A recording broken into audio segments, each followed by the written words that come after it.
नमस्कार दोस्तों, मैं अंकुर उपाध्याय स्वागत करता हूं आप सभी का एक बार फिर से अपनी नई वीडियो में। दोस्तों यहां पे आप सभी के साथ बिग ब्रेकिंग में शेयर करना चाहूंगा इटर्नल के बारे में, यानी कि जोमेटो के बारे में।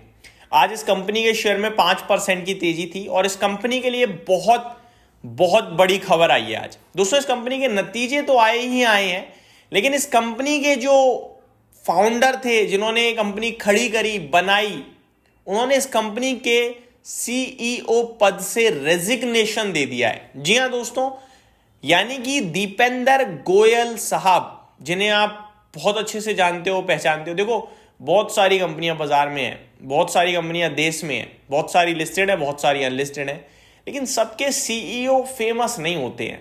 कुछ ही कंपनीज के सीईओ फेमस होते हैं जो कंपनी के साथ साथ सोशल मीडिया पे भी थोड़ा एक्टिव रहते हैं और टाइम टू टाइम कुछ ना कुछ ऐसा करते रहते हैं कि आप लोगों के कहीं ना कहीं नजर में आ ही जाते हैं। उनमें से एक दीपेंद्र गोयल जी भी हैं। उन्होंने रेजिग्नेशन दे दिया है इस कंपनी के सीईओ पद से। क्यों दिया है, क्या कहा है, डिटेल्स में आप सभी के साथ शेयर करूंगा और मोर इंपॉर्टेंटली इस कंपनी पे क्या इफेक्ट पड़ेगा इसका। सबसे पहले नतीजों की बात करना चाहूंगा दोस्तों कंपनी के। अगर नंबर्स की बात करें तो एक्सपेक्टेड लाइन पे ही आए हैं, थोड़े से बेटर साइड पे ही हैं, खराब तो नहीं है। कंपनी का मुनाफा 65 करोड़ से 102 करोड़ पे हो गया है। एग्जैक्टली अनुमान भी 102 करोड़ का ही था। रेवेन्यू कंपनी का 13,590 करोड़ से 16,300 करोड़ हो गया है। अनुमान 15,500 करोड़ का था, तो बीट्स एस्टिमेट। मार्जिन 1.76% से बढ़कर 2.26% हो गए हैं। अनुमान 1.9% का था, तो बीट्स एस्टिमेट। एबिटा 239 करोड़ के सामने 368 करोड़ का हो गया है। अनुमान 300 करोड़ का था, तो बीट्स एस्टिमेट। यहां तक हो गए नंबर्स की कहानी, जो कि इंपॉर्टेंट थी। अब more important, company says Deepinder Goyal resign as CEO. Company names Deepinder Goyal as vice chairman and director. अब दीपेंद्र गोयल साहब कंपनी के साथ हैं वाइस चेयरमैन और डायरेक्टर के रूप में, बट सीईओ पद से इन्होंने रिजाइन दे दिया है। कंपनी ने अपॉइंट करा है अलविंदर सिंह ढिंडसा जी को सीईओ के रूप में। मैं आपको बताना चाहूंगा, अलविंदर सिंह जी जो हैं, ये अभी करंट सिचुएशन में ब्लिंकिट के सीईओ थे और ब्लिंकिट के को फाउंडर भी हैं ये, और पहले ग्रोफर्स के भी थे ये।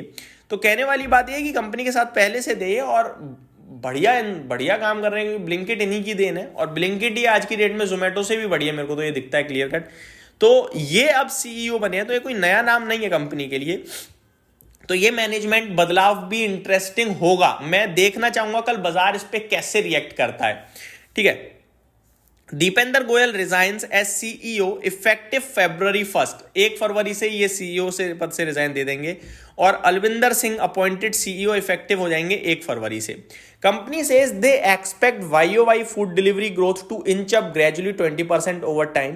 Company remain track for 3,000 stores by March 2027 if competition moderates in near term to aim 3,500 से 4,000 स्टोर बाय March 27। अगर कंपटीशन थोड़ा रुकता है तो ये 3,500 से 4,000 स्टोर खोल देंगे 2027 तक, वरना 3,000 तो खोलेंगे ही खोलेंगे।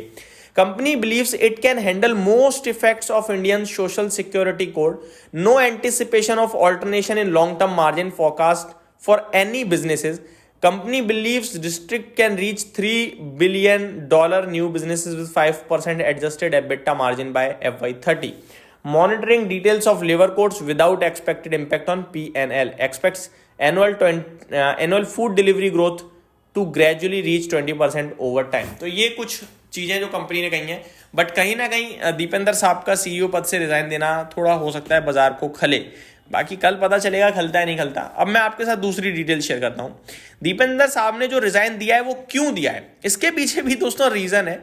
उन्होंने कहा मेरे को लगता है कि मेरे को और जगह ध्यान देना चाहिए और बिजनेसेस में मेरे को काम करना चाहिए जहां पे रिस्क थोड़ी ज्यादा लगती है। अब मैं लिस्टेड पब्लिकली लिस्टेड कंपनी के साथ रह के तो वो सब नहीं कर सकता हूं, लेकिन मैं कंपनी के साथ जुड़ा रहूंगा क्योंकि मैंने अपनी 18 साल इस कंपनी को दिए, almost half of my life I give that company. इस तरीके से उन्होंने कहा है और उन्होंने कहा मैं और जगह थोड़ा सा ध्यान देना चाहूंगा जहां पे थोड़ी रिस्क ज्यादा हो सकती है।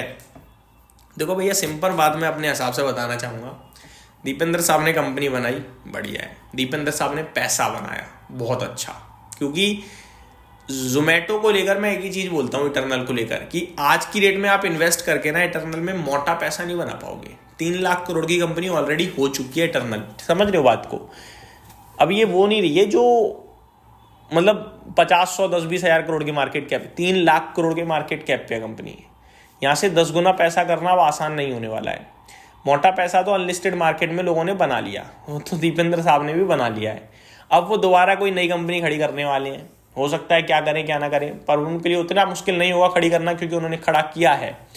तो शायद दूसरी जगह उनका पैसा ज़्यादा बनेगा। सिंपल भाषा में भाई, बिजनेसमैन, अब देखो यंग है बंदा भाई, वो कर सकते हैं, वो समझ रहे हो बात को। तो मेरे को तो यही सारी चीज़ें दिमाग में आ रही हैं, बट जो भी चीज़ है वो यही थी। While I believe I personally have the bandwidth to continue what I am doing at Eternal, and also I explore new ideas outside of it, the expectations, legal and otherwise, of public company CEO in India demand singular of focus, he said. तो ये details थी। कुछ और भी update, जैसे कि while Deepinder Goyal has said he is pursuing a new set of ideas for his next venture, नई company बनाने की तैयारी है भाई साहब। He has not elaborated on what those ideas entail or how he plans to pursue them, but he will remain a key voice in building Eternal further, he has said। तो ये details आते हुए दिख रही हैं। उम्मीद करते हैं कि कल बाजार ज़्यादा नेगेटिव रिएक्ट ना कर जाए। बाकी जो भी होगा आपके साथ डिटेल में कल ही डिस्कस करेंगे। Thank you so much for watching this video. Have a great day guys.